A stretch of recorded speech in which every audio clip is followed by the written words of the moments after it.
कुल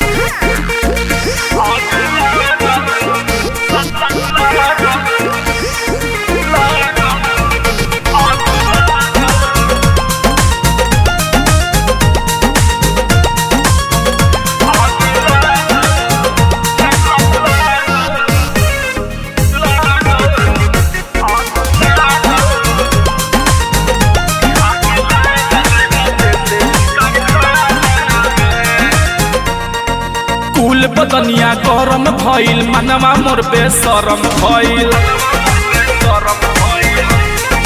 ए राजा कुल बदनिया गरम भइल मनवा मोर बेशरम भइल।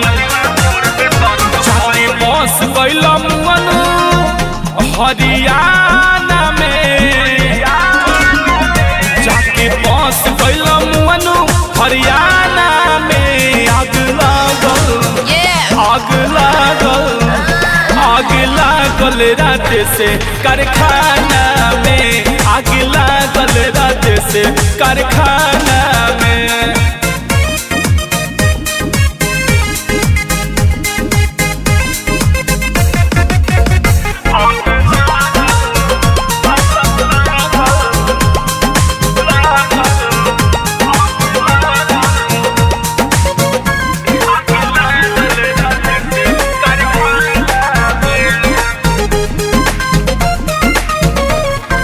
नैहर से ससुरा हम आईली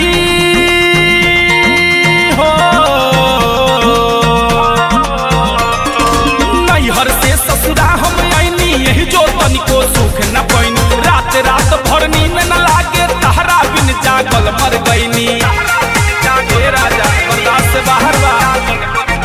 नैहर छोड़ ससुरवा आईली, यही जो तनिको सुख न पैनी, रात रात भर नींद न लागे तहरा बिन जागल मर गईनी।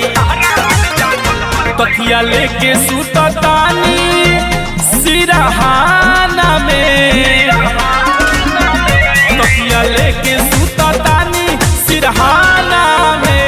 आग लागल आग लागल आग लागल रात से कारखाना में। आग लागल रात से कारखाना में।